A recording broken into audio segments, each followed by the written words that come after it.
कल तक समिति की वेबसाइट पर अपलोड किया जाएगा, जिसमें फॉर्म भरने की पूरी प्रक्रिया को स्टेप बाय स्टेप अर्थात क्रमवार रूप से बताया जाएगा, ताकि किसी भी अभ्यर्थी को फॉर्म भरने में किसी प्रकार की कठिनाई नहीं हो। जब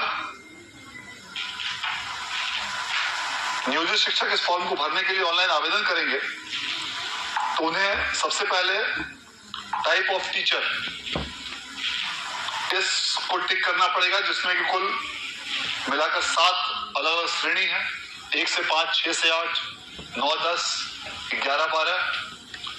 6 से 8 कक्ष के लिए फिजिकल टीचर, 9 से 10 कक्षा के लिए फिजिकल टीचर और लाइब्रेरियन। इसके बाद उन्हें टाइप ऑफ नियोजन यूनिट अर्थात किस प्रकार की नियोजन इकाई है, 6 इकाई में टिक करना होगा, जिसमें जिला परिषद, पंचायत समिति और पंचायत ग्रामीण स्तर के लिए और नगर स्तर के लिए नगर निगम, नगर परिषद या नगर पंचायत में से किसी एक को टिक करना होगा। उसके बाद कैटेगरी इत्यादि को भरने के पश्चात कैंडिडेट को अपनी शैक्षणिक योग्यता के संबंध में पूरी जानकारी इस विषय में उनको भरनी होगी। शैक्षणिक योग्यता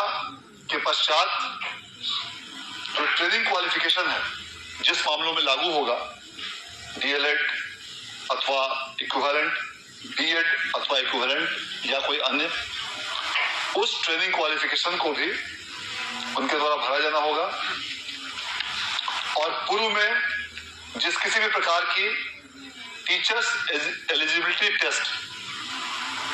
को विद्यार्थियों को ऐसे नियोजित शिक्षकों ने जिसमें वो अपीयर हुए हैं, जिसमें उन्होंने उत्तीर्णता हासिल की है, उन सबों की विवरणी भी उन्हें लिखनी होगी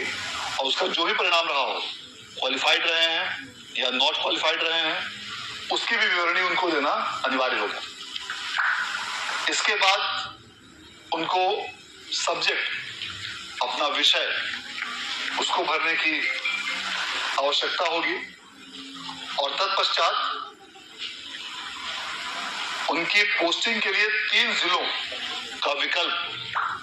समिति द्वारा मांगा जा रहा है और वह 3 जिलों का विकल्प उनको अपने इस आवेदन फॉर्म में भरना अनिवार्य होगा। उसमें से मेधा सह आरक्षण के आधार पर उनको जिलों का आवंटन किया जाएगा और जिलों के आवंटन के पश्चात अगले चरण में उनको विद्यालयों का आवंटन निर्धारित प्रक्रिया के अनुसार उनको किया जाएगा। कुल मिलाकर इसमें 59 अलग अलग प्रकार की परीक्षाएं ली जाएंगी, जिसमें प्राथमिक कक्षा के लिए कक्षा 1 से 5 के लिए एक परीक्षा होगी, कक्षा 6 से 8 के लिए 8 विषयों की परीक्षा आयोजित की जाएगी। पूर्व में जो विज्ञप्ति प्रकाशित की गई थी उसमें 7 विषयों का उल्लेख किया गया था। उसके अलावा एक बांग्ला विषय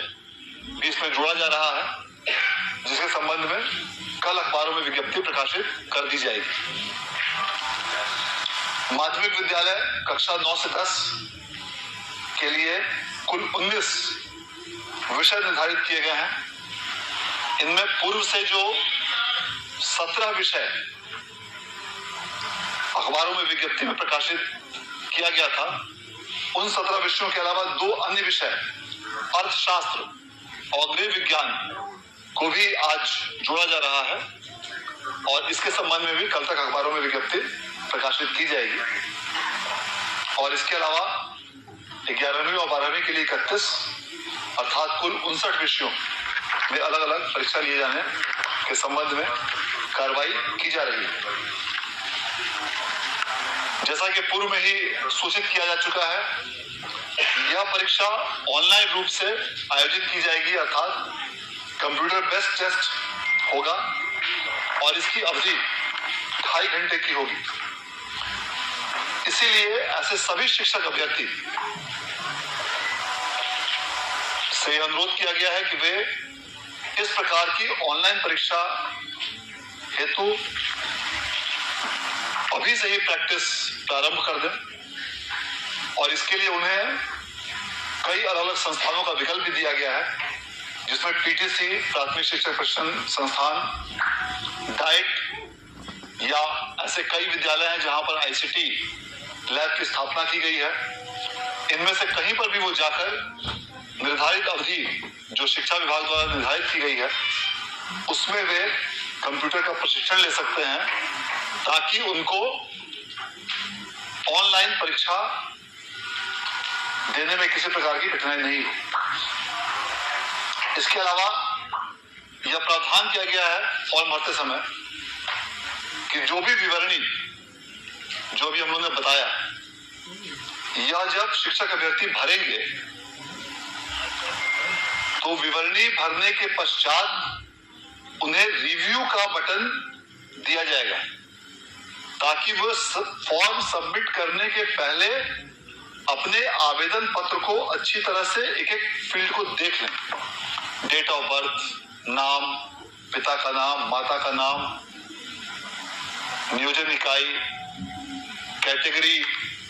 आरक्षण श्रेणी, डिफरेंटली एबल श्रेणी और अन्य जितने भी फील्ड उनको भरने हैं उसको वो पूरी तरह रिव्यू कर लें। और रिव्यू करने के बाद जब वो संतुष्ट हो जाएं कि मेरे द्वारा दी गई सारी विवरणी सही है, तभी वो सबमिट बटन पर क्लिक करें और उसके पश्चात फॉर्म भरा जाएगा। यदि किसी कारणवश उनके द्वारा भरे गए फॉर्म में कोई त्रुटि पाई जाती है तो इसके बाद इस फॉर्म की समीक्षा जिला शिक्षा पदाधिकारी के कार्यालय में की जाएगी और डीओ ऑफिस से उस फॉर्म को एक्सेप्ट या रिजेक्ट उसको किया जाएगा। जिस शिक्षक अभ्यर्थी द्वारा सभी विवरणी सही भरी जाएगी और जो इस परीक्षा में बैठने हेतु योग्य होंगे, उनका एप्लीकेशन डीओ कार्यालय द्वारा बिहार बोर्ड को फॉरवर्ड कर दिया जाएगा और तब उसका कैंडिडेचर अंतिम रूप से प्रमाणित माना जाएगा और उसके पश्चात उसे एडमिट कार्ड इशू किया जाएगा। लेकिन यदि किसी अभ्यर्थी के विवरणी में त्रुटि होती है तो यदि वह अभ्यर्थी योग्य है, परीक्षा देने योग्य, तो